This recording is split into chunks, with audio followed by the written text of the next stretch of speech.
कठिन है, क्योंकि हिंदू जब प्रकार का उद्वेग दलातों के सारी जुलाही उपजाएगा। परिणामस जलवा सरकार ने सोचा कि कर्मी तिंतुर जी पतिरा बिलरनी की वापस दिलवा दिए जाएं और आई प्रतिबर्ती का प्रबंध करवा दिया जाए। इस दृष्टि से एक दिन प्रतिमिटा सड़का सा प्रतिष्ठित पंडितों और मुखिया की भाई सहसे नलवा को तब ये सुनकर और भी जहाँ तबा असिताबी सा मंदिर तोड़कर बनाई गई मस्जिद की उनके स्थान पर ही बने रहने का निवेदन किया। उनका कहना था कि उनकी यदि हम अमाना अधिकार में से लेंगे तो मुसलमान उनके शत्रु बन जाएंगे और फिर वे उनका वहां रहना दूभर कर देंगे। सरदार ने उनकी समझाना चाहा कि वे यह सब वैरदिरिया सदा के लिए समाप्त कर देने के विचार से ही ऐसा कर रहे हैं। इस विषय में उन्हें हिंदू मुसलमान दोनों की ही अनेक प्रकार के आश्वासन दिए, किंतु कश्मीरी हिंदू उसे स्वीकार करने को तत्पर नहीं हुए। फिर सरदार ने धमकी दी कि धर्मस्थानों की रक्षा करना राज्य का कर्तव्य है, तब भी वे हिंदू किसी प्रकार नहीं देते। विवश सरदार हरि सिंह को भी अपना विचार भुलाना पड़ा। पठानों का एक लज्जाजनक स्मारक अभी तक भी चला आ रहा था। उसके अनुसार हिंदू लोग अपने सिर पर पगड़ी और पैर में जूता नहीं डाल सकते थे। जब कोई विद्वान नंगे सिर और नंगे पांव सरदार साहब से मिलने के लिए आता थी, उनकी इससे बड़ी ग्लानि होती थी और दुख भी होता था। तब नलवा ने बीषणा करवा दी कि उनके राज्य में जी चाहे जैसा भी वस्त्र पहन सकता है, जूते डाल सकता है और घोड़े पर सवार हो सकता है। किसी को किसी प्रकार की मनाही नहीं है। इस घोषणा के बाद ही हिंदू पगड़ी बांधने, जूता डालने और घोड़े पर सवारी करने लगे। यद्यपि इस समय कश्मीर में मुसलमान बहुसंख्यक हैं और हिंद अल्पसंख्यक, परंतु प्राचीन इतिहास से विदित होता है कि सन 1400 से पहले समस्त कश्मीर हिंदू राज्य था। वहाँ के हिंदू और मुसलमानों के गोत्र और पारिवारिक नाम सप्राव, किचूल, पंडित, बट आदि जिस प्रकार हिंदुओं में हैं उसी प्रकार मुसलमानों में भी हैं। कश्मीर के हिंदुओं को किस प्रकार मुसलमान बनाया गया, इसका हृदय विदारक वर्णन हरगोपाल कौल द्वारा लिखित इतिहास तवारीख कश्मीर में किया गया है। नलवा को विदित हुआ कि बलात् मुसलमान बनाए गए अनेक हिंदू परिवार पुनः हिंदू बनना चाहते हैं, किंतु उनकी बिरादरी उनको वापस लेने के लिए तैयार नहीं है।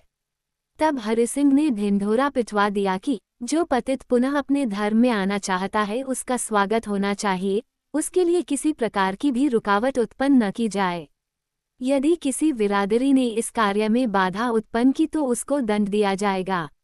इसका परिणाम ये हुआ कि सहस्त्रों पंडित जो किसी समय भय के कारण मुसलमान बन गए थे अथवा बना लिए गए थे, वे पुनः हिंदू धर्म में मिला लिए गए।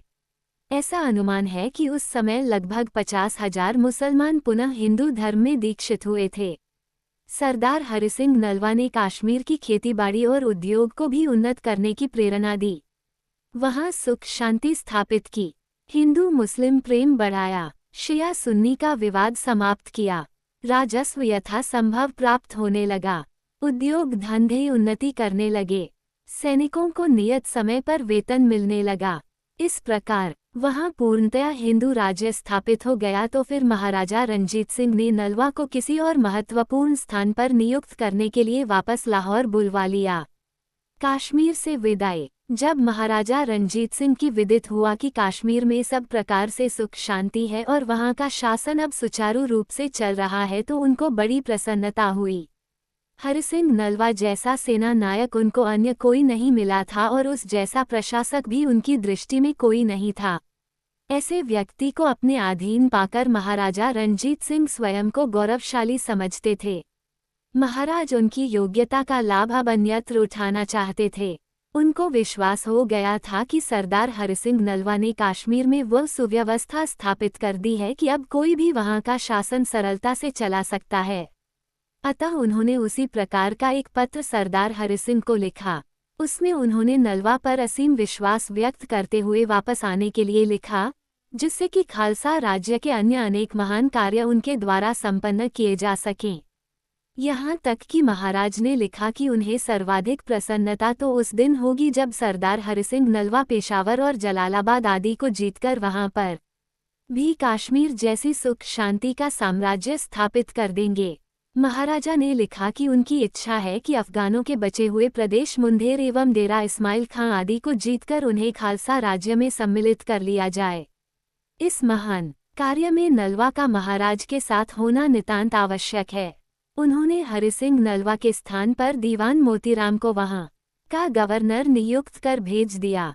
नलवा को लिख दिया कि महाराजा स्वयं लाहौर से पश्चिम की ओर कूच कर रहे हैं, इसलिए वे दीवान मोतीराम को वहां का प्रबंध सौंपकर उन्हें किसी पड़ाव पर ही मिल जाए।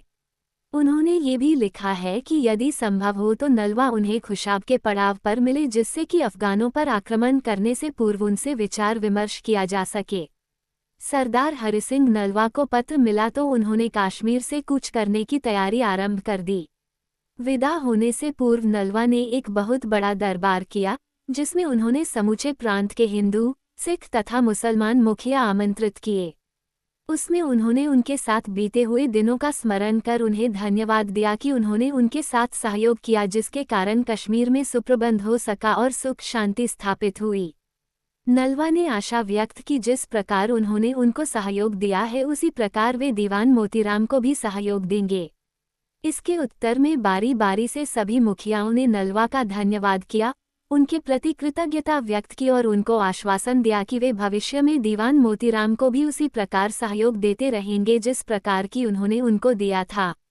कश्मीर का उचित प्रबंध कर और वहां की बागडोर दीवान मोतीराम के हाथ में सौंपकर हरिसिंह नलवा ने 6 नवंबर 1821 को अपनी सेना सहित वहां से प्रस्थान किया। काफी दूर तक वहां के निवासी नलवा को विदा करने के लिए आए। उस समय उन सबकी आंखों में प्रेम और विषाद के आंसू झलक रहे थे। नलवा का वहां से जाना उनके विषाद का कारण था। उनके प्रति उन सभी को प्रेम हो गया था। इस प्रकार हरिसिंह नलवा कश्मीर से विदा होकर अपनी 7000 सेना लेकर मुजफ्फराबाद और गढ़ी हबीबुल्लाह खो के मार्ग से पखली के क्षेत्र में पहुंचे तो उनको समाचार मिला कि हजारा प्रांत के जदून और तनावली लगभग 30,000 सेना एकत्रित कर उनका मार्ग रोकने के लिए खड़े हैं। उनका विचार मांगली की घाटी में उनके साथ घोर युद्ध करने का था।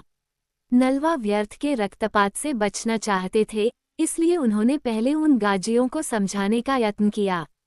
उन्होंने अपने 2 मुसलमान तथा 1 सिख सहायक को जदूनों और तनावलियों को समझाने के लिए भेजा कि इस समय सरदार हरिसिंह केवल उस मार्ग से आगे जा रहे हैं, उनका विचार किसी प्रकार का आक्रमण करने का नहीं है। जदून विशिष्ट स्वभाव के प्राणी थे। उनसे यदि कोई नम्रता का व्यवहार करता तो वे समझते कि अवश्य ही वो दुर्बल होगा, इसलिए नम्रता का व्यवहार कर रहा है। इसलिए वे उसे दुर्बल जान उसकी बात स्वीकार नहीं करते, और यदि कोई उनके साथ बल प्रयोग करे तो वे तुरंत उसकी अधीनता स्वीकार कर लेते। यही कारण है कि नलवा के दूत निराश होकर वापस लौट आए। तभी एक घटना घटी। सहसा आकाश पर बादल छाए और फिर मूसलाधार वर्षा भी हो गई। आधा घंटा बरसने के बाद फिर आकाश निर्मल हो गया और धूप छिटक गई। नलवा ने देखा कि मांगली के सभी निवासी मांगलियां लेकर अपनी छतों को कूट रहे हैं। तब सरदार को पता चला कि वहां की मिट्टी ही कुछ ऐसी है कि बिना कूटे ठीक प्रकार से बैठती ही नहीं। सरदार की समझ में आ गया कि यहाँ की मिट्टी ही कूटनी नहीं है, अपितु यहाँ के निवासी भी कूटे बिना ठीक प्रकार से नहीं बैठते। उन्होंने अपने नायकों से कहा, यहाँ की मिट्टी का नाम कूटनी मिट्टी है। इसी प्रकार यहाँ के निवासी भी उसी प्रकार कूटकर ही ठीक किए जा सकते हैं। बस फिर क्या था, उन पर सहसा धावा बोल दिया गया। दोनों ओर से घमासान युद्ध हुआ। हरिसिंह का एक सरदार मेघ सिंह कसा इस युद्ध में मारा गया, अन्यथा पहर देर पहर में हिंदू सेना ने 10,000 गाजियों को यमपुर भेज दिया। जदूनों की ये दशा देखकर तनावली और तरीने पठानों का साहस भंग हो गया। उनमें भगदड़ मच गई। तब तक अंधेरा भी हो गया था। उस अंधकार ने उन गाजियों को भागने में सहायता पहुंचाई। मांगली पर सरदार हरिसिंह नलवा का अधिकार हो गया। लूट में बहुत सी युद्ध सामग्री, अन्न, गाय, भैंसे, बैल आदि उनके हाथ आए। एक दिन पहले अकड़कर बात करने वाले और लड़ने मारने के लिए तैयार जदून और तनावली दूसरे दिन हाथों में सफ़ेद झंडे लिए हुए सिर से नंगे अधदीनता के साथ अपनी करनी पर पश्चाताप करते हुए सरदार हरिसिंह की सेवा में उपस्थित होकर अपने प्राणों की भीख मांगने लगे। सरदार ने उन पर कुछ दंड निर्धारित किया। युद्ध में मारे गए अपने वीर सैनिकों का दाह संस्कार कर उनकी स्मृति में वहां एक चिन्ह बनवाया और मांगली पर अपना प्रशासक नियुक्त कर उन्होंने 14 नवंबर 1821 को वहां से प्रस्थान किया। 28 नवंबर को वे खुशाब के पड़ाव पर महाराजा रणजीत सिंह से आ मिले। महाराजा को मांगली विजय का समाचार पहले ही मिल गया था, अतः हरिसिंह नलवा के पड़ाव पर पहुंचने पर तोपों से उनको सलामी दिलवाई गई। महाराज इतने प्रसन्न थे कि उन्होंने नलवा को अपने सीने से लगाकर कहा, मेरा वीर सेनापति खालसा के नाम को संसार में सूर्य के समान उज्ज्वल कर रहा है। नलवा राजकोष में देने के लिए 2 लाख रुपये कश्मीर से लाए थे। महाराज ने वहीं पर एक दरबार किया और वह सारा रुपया तथा हजारा का नया जीता हुआ प्रदेश पारितोषिक रूप में नलवा का तथा कर दिया। नलवा की मुंगेर पर विजय। मुंगेर प्रांत अटक नदी की दाहिनी ओर दूर दूर तक फैला हुआ था। उसका वार्षिक राजस्व 10 लाख रुपया था। जिस समय नलवा ने मुंगेर पर चढ़ाई की उस समय वहां का शासक हाफिज अहमद खां था। अपने समय का वह बहुत ही कुशल योद्धा और घुड़सवार माना जाता था। मुंगेर तब अफगान राज्य का एक प्रदेश था। वो प्रदेश बड़ा रेतीला होने के कारण वहां पानी की भारी कमी थी। यही उस प्रांत को जीतने में कठिनाई भी थी। जहां जहां पानी के प्राकृतिक झरने थे वहां वहां नवाब ने दुर्ग बनवा दिए थे। इस प्रकार पानी का स्रोत गिर गया था जो किसी भी आक्रमणकारी को बिना दुर्ग पर अधिकार किए नहीं मिल सकता था। अत्यधिक गर्मी और पानी का अभाव किसी आक्रमणकारी का साहस तोड़ने के लिए ये पर्याप्त कारण थे। नवाब के पास उस समय 25,000 सेना थी। महाराजा ने सरदार हरिसिंह नलवा से विचार विमर्श किया और फिर अपनी सेना को इस प्रकार विभक्त किया। सरदार दल सिंह और खुशहाल सिंह को 8,000 सेना के साथ डेरा इस्माइल खां की ओर के दुर्गों पर आक्रमण करने को नियत किया। जनरल दीवानचंद और कृपाराम को 10,000 सेना के साथ खानगढ़ और मौजगढ़ पर आक्रमण करने का आदेश हुआ। सरदार हरिसिंह अपनी 7,000 सेना लेकर मुंगेर और उसके मार्ग पर पड़ने वाले दुर्गों पर आक्रमण करने के लिए तैयार हुए। 3 दिन के कड़े परिश्रम के बाद संग्राम करते हुए मार्ग के साथ सुनी अधिकार कर लिया। चौथे दिन प्रातःकाल से पूर्व ही उन्होंने मुंगेर आक्रमण भी कर दिया। हाफिज अहमद खां यद्यपि असावधान नहीं था किंतु तदपि यह नहीं समझता था कि उस दिन प्रातःकाल उस पर आक्रमण कर दिया जाएगा। किंतु आक्रमण होने पर पठान लोग बड़ी वीरता और उल्लास के साथ मैदान में उतर आए। बस फिर क्या था, तलवार से तलवार बजने लगी। घमासान युद्ध आरंभ हो गया। इस प्रकार 4 दिन तक निरंतर मुंगेर दुर्ग के लिए घमासान युद्ध होता रहा। 5वें दिन स्थिति बदल गई। उस दिन हिंदू सेना ने दुर्ग की दीवार को तोपों से उड़ाकर नगर में प्रविष्ट हो उस पर अपना अधिकार कर लिया। नगर पर अधिकार होते ही दुर्ग पर अधिकार की बारी थी। दुर्ग पर घेरा डाल दिया गया। दोनों ओर से गोले और गोलियों की बौछार होने लगी। नवाब के सैनिकों ने नगर के युद्ध में हिंदू सेना का युद्ध कौशल देख लिया था। पठानों के हृदय में उनका दबदबा बैठ गया। उसका परिणाम ये हुआ कि नवाब के सैनिकों ने उसका साथ छोड़कर प्राण रक्षा के लिए भागना आरंभ कर दिया। 19 दिसंबर 1921 को प्रातःकाल ही सरदार हरिसिंह नलवा ने दुर्ग के पश्चिमी द्वार पर के सामने अपनी तोपें अड़ा दी। उसका परिणाम ये हुआ कि दिन ढलने से पूर्व ही दुर्ग का वह भाग धराशायी हो गया। बस फिर क्या था, सरदार हरिसिंह अपने सैनिकों के साथ दुर्ग में घुस गए। उस समय नवाब के पास वहां पर 5 सहना सेना थी। उसने बड़ी वीरता के साथ नलवा का सामना किया, किंतु नलवा की सेना के सामने उनका उत्साह ठंडा पड़ गया। नवाब के पांव उखड़ गए और वह अंतःपुर में जाकर छिप गया। नलवा ने आज्ञा प्रसारित कर दी कि अंतःपुर पर किसी प्रकार भी आक्रमण न किया जाए। अंतःपुर पर कड़ा पहरा लगा दिया गया और शेष दुर्ग पर अधिकार कर लिया गया। नवाब को अब अपने बचाव का कोई मार्ग नहीं दिखाई दिया। सेना पहले ही भाग गई थी। तब उसने अपने 2 विश्वस्त कर्मचारी काजी गुल मोहम्मद और आलीजा सिकंदर खां को हरिसिंह नलवा के पास भेजकर कहलवाया कि उसको अपनी करनी का फल मिल चुका है, वह पश्चाताप कर रहा है, इसलिए उसे प्राणदान दिया जाए और साथ ही उसे अपनी बेगमों के साथ यहाँ से सकुशल निकल जाने दिया जाए। सरदार हरिसिंह ने उसकी प्रार्थना को स्वीकार कर लिया और अपने विश्वस्त सैनिकों द्वारा नवाब को उसके संबंधियों के साथ महाराज के पास भिजवा दिया, जिससे कि शेष निर्णय वे स्वयं कर सकें। नवाब जब महाराज के पास पहुंचकर गिड़गिड़ाया तो महाराज ने उसको क्षमा कर दिया और उसको निर्वाह के लिए डेरा इस्माइल खां में एक बड़ी जागीर भी दे दी। मुंगेर के दुर्ग में हिंदू सेना को बहुत सारी युद्ध सामग्री प्राप्त हुई।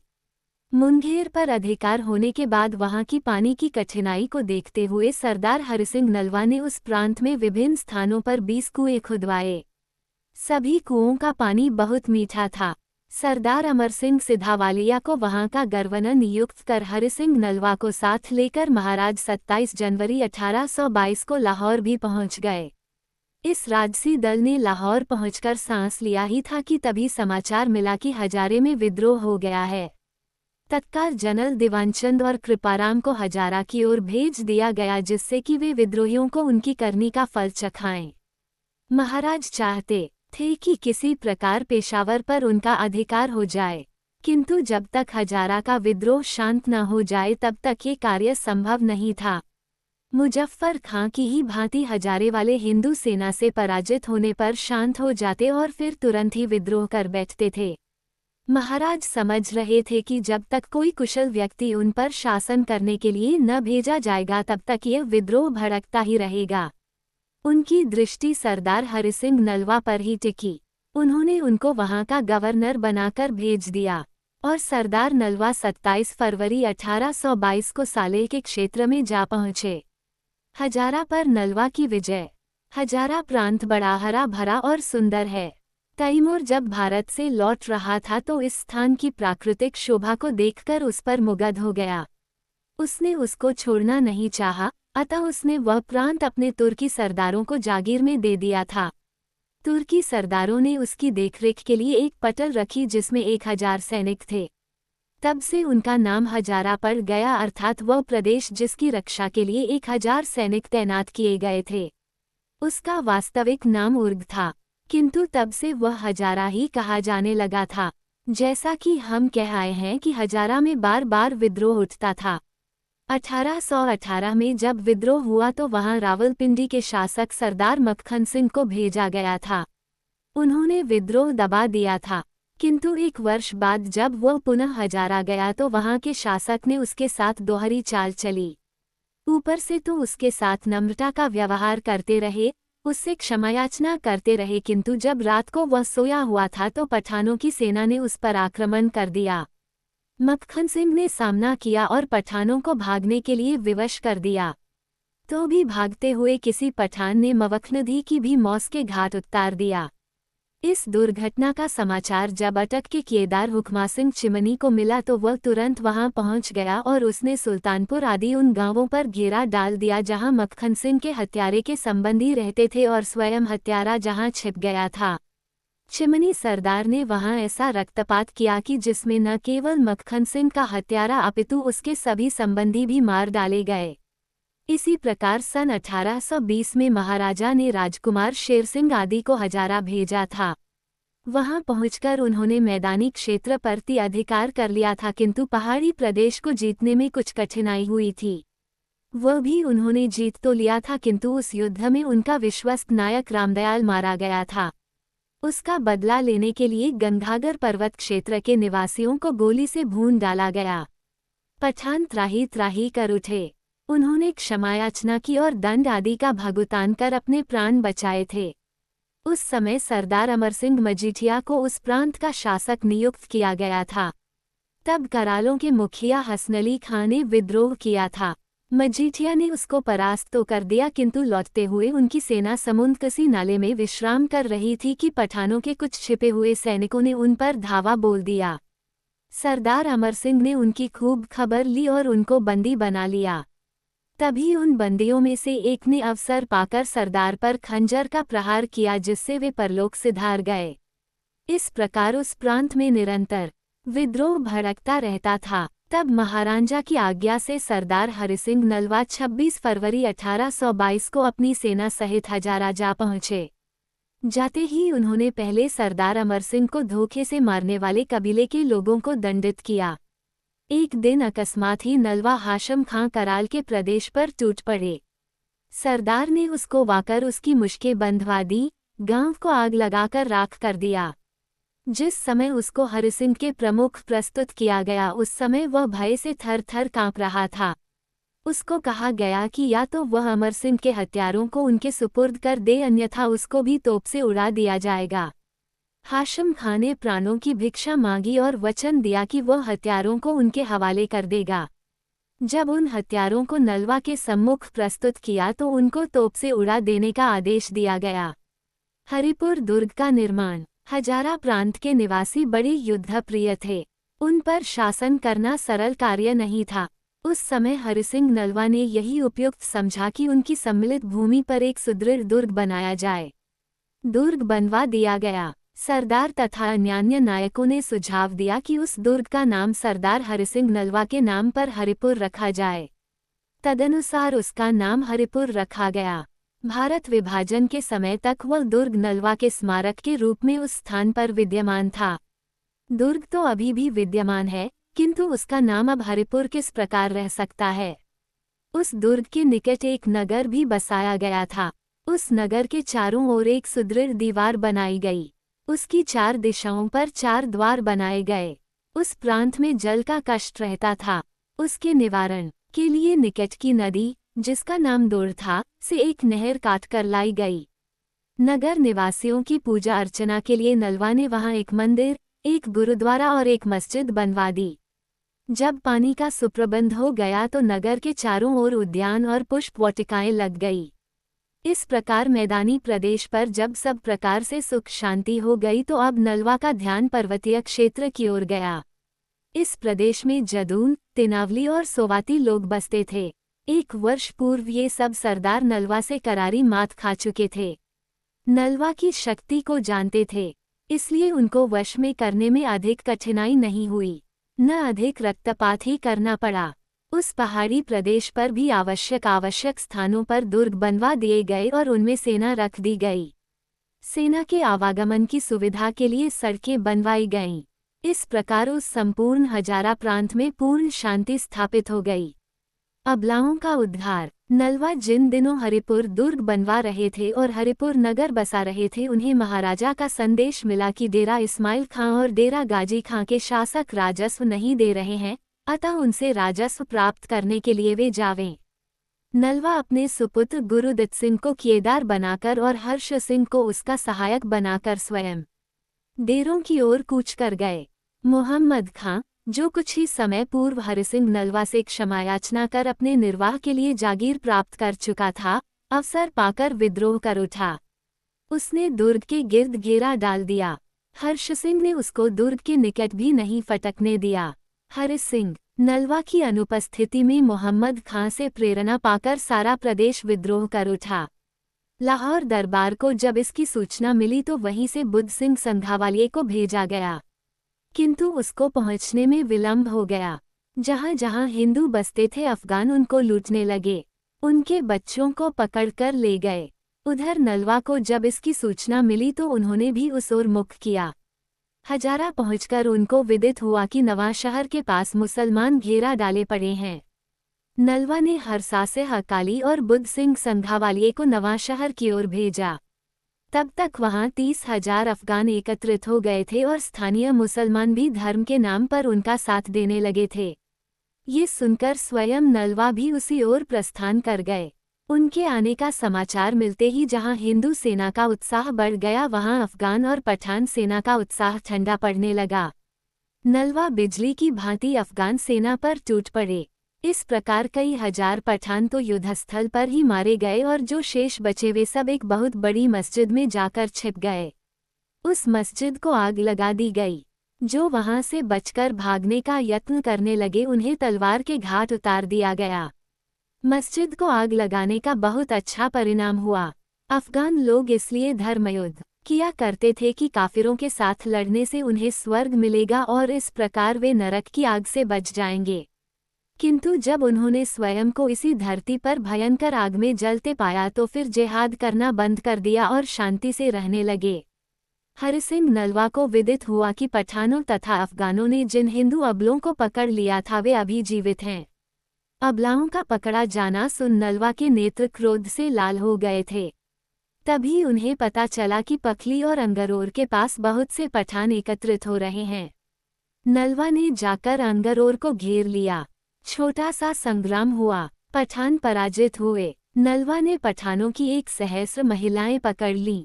फिर उन्होंने शंकियारी पहुंचने पर घोषणा कर दी कि एक हिंदू महिला के बदले में एक पठान महिला छोड़ी जाएगी। मुसलमानों को सभी पकड़ी हुई हिंदू महिलाएं और बच्चे छोड़ने पड़े। तब नलवा ने भी पठान महिलाओं को मुक्त कर दिया। स्त्री के प्रति उनके मन में बहुत सम्मान था। उन्होंने कभी किसी शत्रु की महिला को बुरी दृष्टि से नहीं देखा और यही शिक्षा उन्होंने अपने सैनिकों को दी हुई थी। एक दिन नलवा नगर से दूर जंगल में डेरा डाले पड़े थे। सांझ का समय था, हरि कीर्तन हो रहा था। तभी उस क्षेत्र के एक युवक ने आकर सूचना दी कि कल जब वो अपनी नवविवाहिता पत्नी का डोला लेकर आ रहा था कि मिचनी के खान के कुछ सिपाहियों ने उसे घेर लिया और बलात् उसकी पत्नी को उससे छीन कर ले गए। वो युवक मिचनी के खान के पास गया, उससे प्रार्थना की, किंतु उसने उसकी पत्नी को लौटाना तो दूर अपितु उसको ही साथियों सहित बंदी बना लिया। किसी प्रकार पहरेदार को फुसलाकर वो युवक बाहर निकल कर आया और फिर नलवा की शरण में पहुंचा। नलवा ने जब यह व्यथा कथा सुनी तो क्रोध से उनके नधुने फड़फड़ाने लगे। रात्रि को भोजन समाप्त होते ही हरिसिंह नलवा ने सरदार महासिंह को आदेश दिया कि समूची सेना अभी यहाँ से कूच करे और सवेरे फिर यहीं आकर भोजन करे, अर्थात रातों रात मिचनी को मींच दिया जाए। यद्यपि उस समय नलवा के पास 100 से अधिक सेना नहीं थी, किंतु मिचनी के खान के लिए इतने ही पर्याप्त थे। नलवा ने मिचनी पहुंचकर अपना एक दूत खान के पास भेजकर कहलवाया कि वह तुरंत उस युवक की पत्नी को उसको सौंप दे। नलवा का आगमन सुनकर एक बार तो पठान कांप गया, किना फिर उसका पठानी रक्त खोलने लगा। उसने उस अबला को मुक्त करना अपना अपमान समझा। वह 500 सैनिक लेकर लड़ने के लिए बाहर निकल आया। घोर युद्ध हुआ, किंतु अंततः 100 सैनिकों ने 500 पठानों को परलोक पठा दिया। तब स्वयं पठान नलवा से युद्ध करने के लिए आया। पठान बोला, 2 सहायक अपने और बुला लो, क्योंकि हमारा धर्म कहता है कि एक मोमिन 3 काफिरों से लड़े, इसलिए हम तुमसे अकेले नहीं लड़ेंगे। नलवा ने उत्तर दिया, तुम्हारा धर्म तो 3 के साथ लड़ने को कहता है, किंतु हमारे गुरु तो 1.25 लाख से एक को लड़ने के लिए कह गए हैं, इसलिए सामने आ जाओ, हठ मत करो। इस प्रकार दोनों में युद्ध हुआ। नलवा ने पहले उसको 2 बार प्रहार करने का अवसर दिया और उसके प्रहार को निरस्त कर फिर स्वयं उस पर प्रहार कर उसको उसी क्षण यमलोक भेज दिया। खान का दुर्ग ढा दिया गया और उस युवक की पत्नी को उसे सौंप दिया गया। अटक में नलवा की धाक।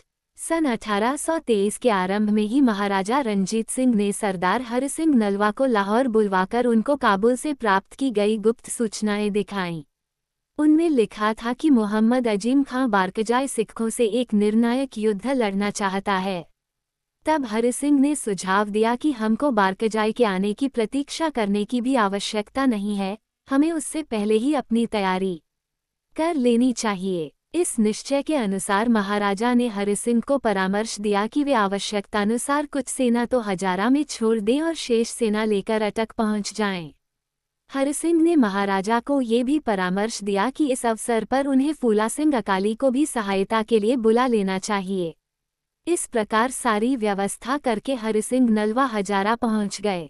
हजारा की सारी व्यवस्था ठीक करके और वहां पर आवश्यक सेना तैनात कर शेष सेना को लेकर वे फरवरी सन 1823 में अटक पहुंच गए।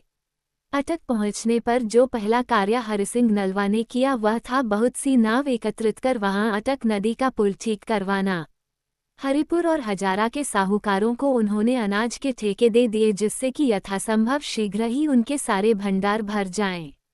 उधर मोहम्मद अजीम खां बारकजाई भी इस बार हिंदुओं से निर्णायक युद्ध करने के लिए तुला बैठा था।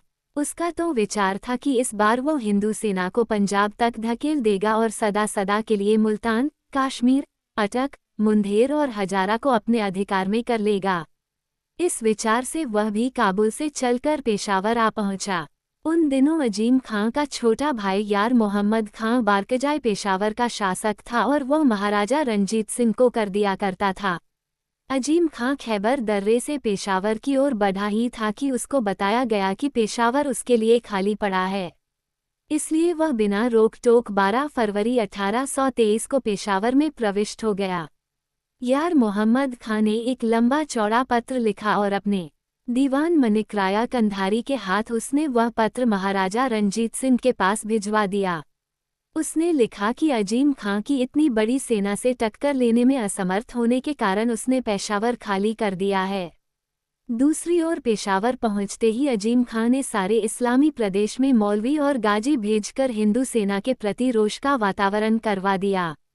उसका परिणाम ये हुआ कि धर्मयुद्ध करने वाले गाजी मुसलमान दल बनाकर जिहादी झंडे के नीचे आने आरंभ हो गए। ये गाजी दल जब बहुत बढ़ गया तो इसके रहने के लिए तथा युद्ध के लिए भी नौशहरा क्षेत्र उपयुक्त समझा गया, क्योंकि वहां पीने के लिए काबुल नदी का जल पर्याप्त था, रहने के लिए क्षेत्र भी बहुत विस्तीर्ण था और लड़ने के लिए पहाड़ों की ओट थी। लगभग 45,000 गाजी धर्मयुद्ध के नाम पर अजीम खां ने एकत्रित कर लिए थे। उसने अपने भतीजे मोहम्मद जमान खां और खबास खां को बहुत से गाजियों के साथ यह कहकर आगे भेज दिया कि वो हिंदू सेना को अटक के पास ही रोक दे। सरदार हरि सिंह और राजकुमार शेर सिंह ने जब ये देखा तो अपनी सेना को अटक के पार भेजकर उन गाजियों को पीछे हटाना आरंभ कर दिया। हिंदू सेना से पठानों की सेना की संख्या लगभग चौगुनी थी, इसलिए गाजियों से वह मैदान खाली कराना इतना सहज नहीं था। मोहम्मद जमान खां ने किसी प्रकार साहस का परिचय दिया और वह अपनी सेना लेकर पुल तक पहुंच ही गया। वहां पहुंचते ही जो काम उसने सबसे पहले किया वह था पुल के रस्सों को काट देना। उसका परिणाम ये हुआ कि हिंदू सेना को नदी के पार से सहायता पहुंचनी बंद हो गई। ये घटनावश था कि ठीक उसी दिन, जिस दिन जमान खां ने पुल के रस्से कटवाए थे, महाराजा रणजीत सिंह अपनी सेना तथा अपने साथ फूला सिंह अकाली की सेना लिए हुए अटक नदी के किनारे पर पहुंच गए। वहां उनको समाचार मिला कि सरदार हरि सिंह और राजकुमार शेर सिंह शत्रु की सेना को गाजर मूली की भांति काट रहे हैं। किंतु पुल कट जाने से अब भय उत्पन्न हो गया था कि इस ओर से सहायता न पहुंच पाने पर कहीं उनका उत्साह क्षीण न हो जाए। महाराजा को चिंता होने लगी। अन्य कोई उपाय न देख उन्होंने नदी में अपना घोड़ा डाल दिया। उनके पीछे पीछे सरदार फूला सिंह अकाली अपने घोड़े पर नदी में उतरे। उनको देख सारी सेना नदी में उतर गई। इस प्रकार सारी सेना दूसरे किनारे पर जा पहुंची। उनका वहां पहुंचना था कि गाजियों का साहस टूटने लगा। बस फिर क्या था, उनमें भगदड़ मच गई। जिसका जिस ओर मुख था वह उसी दिशा में भाग चला। यहाँ तक कि अपने हताहतों को ले जाने का अवसर भी उनको नहीं मिला। इस प्रकार सरदार हरि सिंह नलवा ने जहांगीरा दुर्ग पर अधिकार कर लिया और वहां पर उन्होंने महाराजा की पताका फहरा दी। जिहादी लोग पुनः नौशहरा के मैदान पर एकत्रित होने लगे। मोहम्मद अजीम खां ने अपने भाई की सहायता के लिए बहुत बड़ी सेना और युद्ध सामग्री भेज दी। 14 मार्च को हिंदू सेना ने अजीम खां की सेना पर नौशहरा के मैदान पर आक्रमण कर दिया। बड़ा लोमहर्षक युद्ध हुआ। अफगान बड़ी वीरता से लड़े, किंतु सरदार हरि सिंह नलवा की सेना के सम्मुख उनके पैर उखड़ गए। उनकी 6 तोपें छीन ली गईं। उन्हें हथियाने के लिए गाजी हाथों हाथ युद्ध करने लगे किंतु असमर्थ रहे। अजीम खां बारकजाई का अकस्मात हरि सिंह नलवा से सामना हो गया। नलवा को देखकर बारकजाई के होश उड़ गए। वह न तो उन पर वार कर सका और न वहां से भाग ही पाया, पर ज्यों ही नलवा ने उसे ललकारा वह भाग खड़ा हुआ। भागकर अजीम खां स्वयं मिचनी जा पहुंचा। उसके भागते ही सारी अफगान सेना में भगदड़ मच गई। इस वजह से उस सीमा प्रदेश में रणजीत सिंह का राज्य स्थापित हो गया। किंतु इस युद्ध में अकाली फूला सिंह वीरगति को प्राप्त हो गए। यह एक बहुत बड़ी क्षति थी। तब महाराजा रणजीत सिंह ने उस सारे क्षेत्र का दौरा किया। वे जहां जहां गए पठानों ने उनकी अधीनता स्वीकार कर ली और उनका स्वागत किया। कुछ समय के लिए उन्होंने सरदार हरि सिंह नलवा को वहां सुव्यवस्था स्थापित करने के लिए छोड़ दिया और स्वयं वहां से वापस चल दिए। सरदार हरि सिंह भी 7 मास तक वहां का सुप्रबंध कर फिर महाराजा की आज्ञा से हजारा वापस आ गए। नलवा मृत्यु के मुख में। तब तक हजारे के तरीन और तोरखेल मुसलमान अपने नेता मोहम्मद खां तरीन के नेतृत्व में फिर विद्रोह करने लगे थे। वे वहां के पर्वतीय क्षेत्र में जाकर युद्ध की तैयारी करने लगे।